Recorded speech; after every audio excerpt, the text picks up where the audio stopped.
Hello everybody, Flik here. Welcome to a Let's Look At of Final Fantasy XIV Realm Reborn, the Heavensward expansion. I did a Let's Look At of the base Realm Reborn game about a year and a bit ago because that's when I last played. I kind of drifted away from it. I came back for the expansion because it was adding my favourite class, Dark Knight, but we'll get more into that. And yeah, this is my character. I'm currently a level 53 ninja, but we will have a little bit of a brief look at the, well, two of the three new classes before I stop. Anyway, I'm in one of the new Heavensward expansion areas. This is the Holy See of Ishgard, the main capital off of the Highlands that you have access to just with the base game. And the Heavensward expansion carries on where the Free Patches storyline left off. Adds the new classes, as I said. Adds the new level cap of level 60. Some new raids, new primal fights. All the stuff you would expect if you are familiar with the kind of things that were added in the many expansion packs for Final Fantasy XI, which I played for many years and loved a lot. But anyway, yes, the three new classes are Dark Knight, Astrologian, I think is how you pronounce it, which is a new healer type, and then also Machinist, which is a gun and sentry wielding ranged DPS. The Dark Knight, believe it or not, is a tank, which is a very interesting take on the class because normally, and in Final Fantasy XI, it fitted the role of DPS, which is a bit crowded in general, so I can see why they want to do something different, and it's actually, they've done an interesting thing because it does play differently to the type of tank you would have if you had a Paladin. But anyway, I will just kind of run around one of the new areas, show off a little bit of it, and then I'll show off the two of the three classes I've unlocked. But I want to get a rather large negative out of the way first, because it's really the only negative I have. Also, make sure I'm running in the right direction. Yes, I am. To access any of the Heavensward expansion content, any of it at all other than the new race, the Aura, you have to have finished all the base game story and all the free story that was added in patches. Now, it'll sound like I'm complaining about the fact they added a bunch of story. I'm not, because it's actually a good story. It has some MMO trappings, but by and large it's a good story. I enjoy it and I want to see where it goes. My only fault with it is that you have to have literally done it all to access any of these new areas. I would get that you can't access the main stories of these areas without, you know, making progress, but you can't even set foot here, let alone do any of the side quests or get any of the new classes unlocked unless you go through a huge amount of hoops. Hours and hours and hours of content, and I'm making it sound bad even though it's good that there's hours and hours of content. It's just that it isn't advertised that big a commitment is required to access anything in Heavensward, and that's what I have a problem with. Also, there's a side quest over there I didn't do. I bet that's to unlock the other new class I haven't done yet. I'll try and remember that's there for later. Oh, the weather changed. So yeah, I checked the Steam store page for Heavensward, I checked the official site, which I have open in the window next to me, and the only reference to the amount of progress you have to make being required that I could find is in relation to the little blurb about the early access of pre-ordering Heavensward. You got in 3 days before release date, and in that it states that a, quote, significant amount of progress is required to access any of the content. That's not literally true. The literal truth is you have to have done all the content existing in a storyline sense to access these areas. So I felt slightly cheated when I came back in because I just wanted to, I wasn't expecting to be able to jump into the main story of this expansion. I was just expecting to be able to come to this city, unlock Dark, and then start over and kind of relearn the game and then get back into the story where I left off, which was around about the level 44 content. But no, I couldn't do that. And I wasn't warned significantly. As I say, the only reference I could find is in a tiny little blurb about one particular aspect of the expansion, and it wasn't even that relevant, the fact that you got in a few days earlier. That's the only bit where they've mentioned it at all, and that is not good. It is not. It's also just a bad fault on their part for it being that way, but I get why, because Ishgard is it's an insular nation, so there is story. You have to have a story reason to just be allowed to wander around in here. I get that. They should have thought better about it or been more upfront about it, and I feel they haven't, and I think that is not okay. That said though, the time I've spent with Heavensward, I've done the first few story quests, I've done a bunch of the side quests, and I've explored 2 out of the 4 new areas, I believe. It's very pretty, it's very good. It picks up the story after the big climax of the patch 2.55, and I'm interested, as I said, to see where it goes. So, as much as I feel like they've not been entirely honest, it's still good. It's just, I want to get that negative out of the way first, because if you're watching this thinking that you're just going to jump in after maybe also not playing for a little while, you have to be aware of what you have to have done before you can get here. But anyway, I wanted to come to this area because it's one of the new areas that I think looks rather very pretty. Sadly though, the weather is currently foggy, or clouds, so you're not going to see it in its full glory, but once the clouds clear up, this area is exceptionally pretty, and it's also one of the new areas where you can use one of the new flying mounts, which is another aspect of the expansion they've added. I have a mount capable of flying. I have a black chocobo, which I can summon now. Sadly, mine can't fly yet because you have to jump through a stupid number of MMO hoops to be able to fly in any given zone. You have to scour the zone looking for ether currents, and once you've examined them all, you can fly in the area. And there's how many I've found. I've found 2 out of however many that is, and then the ones above, they are locked by quests that you have to do as well. So, you know, it's an MMO trapping, as I said. You have to do way too much though, and that's only just one of the 6 zones it's possible to fly in. So I was disappointed upon getting my black chocobo that I couldn't immediately come to one of the expansion zones and fly. We might see some players flying around if I hang around long enough, but I'm not sure I want to, because I don't really want to spoil anything. I wanted to show off one of the new zones a little bit. I could show off one of the other ones, I suppose. There is some returning models from Final Fantasy XI as well. They do that in the base game as well, which I'm okay with, because from a nostalgia point of view, I love seeing like just upscaled versions of the old models. But yeah, this is one of the new areas in the expansion. Oh, I'm willing to bet that the unicorn mount is not one of the mounts that can fly in the game. This one can. There's an airship one that can. I believe the Fat Chocobo mount can as well, which would be hilarious to see, but sadly I haven't seen it yet. I haven't spent that long in the expansion area. Is also something just aggroed me, but that's okay because we'll outrun it. Combat is largely unchanged, so I don't really need to dwell on that. If you want to see the combat talked about and whatnot, just in terms of like in layman's terms, I encourage you to go look at the Let's Look At I did of Realm Reborn, rather than me just focusing on the expansion stuff, which is really the point of what I'm doing here. But all the classes have new storyline missions, well, you know, class-specific missions, to cover the fact that you have a few new abilities from level 51 to 60. So I think it's every 2 levels. I've done the first couple for Ninja, and they're pretty good. Picks up the stories where they left off, and I like that it treats it like time has passed, because technically it has. So it's carrying on the little stories for your classes. Now, when you unlock the new classes, Dark Knight, Arcanist, Machinist, sorry, and Astrologian, they start at level 30, but all the expansion areas are level 50 plus, so I can't really show off the new area and the new classes at the same time. I apologise for that. So take one last look at this, and we're going to go teleport to a lower level area in the base game so I can actually show off a couple of new classes, and then that's probably where we'll end off.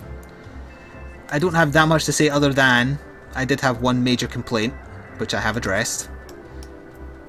What I've seen of the story so far I'm interested in. I definitely want to see what happens. I'm up to one of the new primal fights almost that are in the game. If you have a lot of friends playing, there is a new raid against Alexander.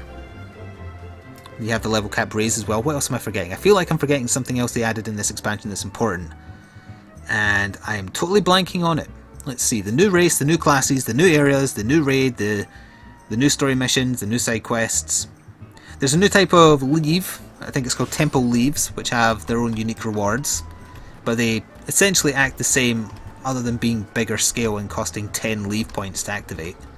But yeah, we're in Costa del Sol. This area is roughly for level 30, so I can show off both my new classes. So, let us change to Dark Knight, and I'll go over a little bit about how they play.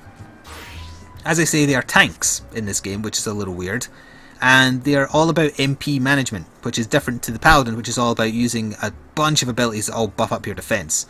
So anyway, let me just turn that on so that I do... What, I attack faster, right? Damage dealt is increased while MP is slowly drained, yeah.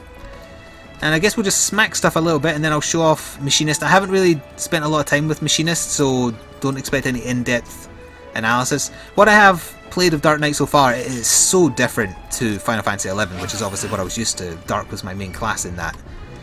I like it. It's a shame that they're not using scythes like they did in Final Fantasy XI, but I can settle for Great Sword, so I'm just applying a DPS buff. I'm stunning it with a kick because I just think it looks funny. Then I've got my basic attack combos that apply buffs to me. I can also improve my chance to parry, and if I do successfully parry, I've got an ability that lowers the amount of damage the enemy does to anybody, which is actually quite fun. One little small foible I would say with at least with the naming conventions of the Dark Knight abilities, you have Blood Weapon. Blood Weapon was the... Oh, also I'm getting a high encoding warning on OBS. Is the game stuttering a little bit? The game's stuttering a little bit. I'll be back in a second. Oh, apologies for that. Hopefully that will now be settled. I lowered the bitrate a little bit. I guess I was underestimating rather the heat. I think my PC was getting a little bit too hot. I'll keep an eye on it and make sure that it's okay. What was I saying? I can't remember. Damn. I was talking about the abilities anyway. Yes, so the Dark Knight MP management is big because all your kind of mass aggro gaining abilities like Unleash here, which does that AoE. It uses up a bunch of MP. Oh yeah, Blood Weapon, that's what I was talking about. Blood Weapon was your 2-hour ability in Final Fantasy XI. It made all your attacks HP steal. It's still called Blood Weapon, and yet in this game it increases your attack speed and converts the physical damage you deal into MP. I feel like they only named it Blood Weapon for the nostalgia factor, and it makes no sense because... Oh, I'm still getting high encoding actually, that is weird. Because there's no facet of the Dark Knight in this game, at least not yet. Maybe that changes at level 50, where it's important to manage your HP via HP steal. It's all about MP steal. So, you know, it's a little foible. It bugged me a little bit, I must admit. But that said, I'm still enjoying the class so far. I actually think I enjoy Ninja more currently, but I was never really big on tanks. Yeah, it is stuttering a little bit when I jump, isn't it? I could see that in the preview monitor. Odessa, you're not coping under the heat. How dare you? That's a shame.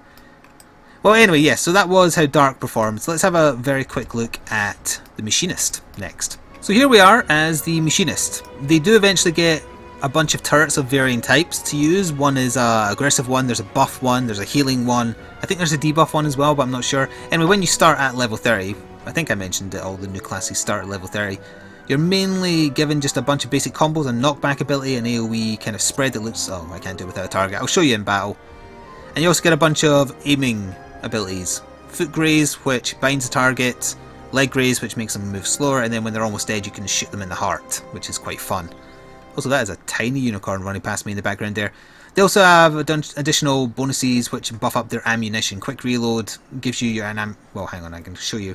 Reload gives me 5 special bullets for 30 seconds that I can use up to do more damage. I can quick reload one of them that also gives me some TP back, and then also reassemble, which makes sure that my next attack will be a critical hit. So for example, I can do that. And then we can also... I got this new ability and I haven't actually used it yet. Hot Shot. Let's try that. And then let's also slow you down with a leg graze and then move backwards while having a little bit of a fight. I'm still getting the high encoding warning, so unfortunately I will probably have to cut this short after fighting just a couple of things. I like this blowback ability though, or blank. You just fire a blank and it knocks everything miles backwards. It looks very fun. And we'll move out of the way of that. Oh, there's the AoE ability I was talking about. It generates a lot of aggro. And shot it in the heart to kill it. Poor little sod. So that is how the Machinist plays. Just keep in mind that later on you do develop a bunch of turrets to fight alongside you to make things easier. It's an okay DPS class. It's not really my style, I think, although it is interesting to introduce a gun class because there's a bunch of pirate enemies in the game, so it's about time that they did that, quite frankly. Astrologian is a new type of healer. It has buffs similar to the Scholar as well, from what I understand from seeing a few and playing alongside them, but I haven't unlocked it because healing is never my preferred role in these type of things. So that's a very brief look at a couple of the new classes. Sadly, I'm recording this on a really hot day, and apparently I just can't record at the quality that I find acceptable because otherwise OBS plays up because of the heat. So we will need to kind of keep this shorter than I was envisioning. But some early impressions of the Heavensward expansion for Final Fantasy XI, Final Fantasy XIV Realm Reborn. It sucks how much progress you have to have made to get access to any of it, and it's shameful that it's not advertised as such. However, what I have played of it thus far I am still enjoying. Annoyingly addicting, and definitely Realm Reborn in general is just... it's the only true contender to WoW for an MMO that has a subscription model, and I like that they let you buy in bulk because then it feels less like you're wasting your money if you're paying monthly. It feels like you're paying for a next gen game, and you have the option of playing it for, say, up to like I think 6 months or a year as the 2 bulk buy options. It's a good game. It's really good. Some of the set fees, I hate that a lot of the boss fights, especially in the story mode, have gimmicks. Some of them are okay, but a lot of them are just, you must do this thing with a bunch of strangers usually, or you all wipe. that kind of bugs me sometimes, because it can lead to players getting aggravated at each other, and then you just do worse and worse and worse, and you can spiral like that. The game is good though. The story does have a slow start, but it gets really, really good. And I'm genuinely interested in seeing where it goes. So if you're interested, you can definitely check out Realm Reborn. You don't need to get the Heavensward expansion, that's the other thing. You could just get the base game. There's a free trial of the base game on Steam actually, if you're interested. And then if you still want more by the time you get to the end of the base game, then consider Heavensward. Definitely don't get it from the off unless you really, really desperately want to play as a half-dragon man or woman, the new race, or I think that's how you pronounce it anyway. That's the only thing you're basically getting out of the box if you're starting from zero. So you don't need to buy Heavensward now. Realm Reborn in general gets my recommendation, however. And if you're interested, there you go. I'm sorry about the technical issues. Clearly it's too hot a day to be doing too much recording. Thanks for watching anyway, and I shall see you next time. My name has been Flik, and ta-ta for now.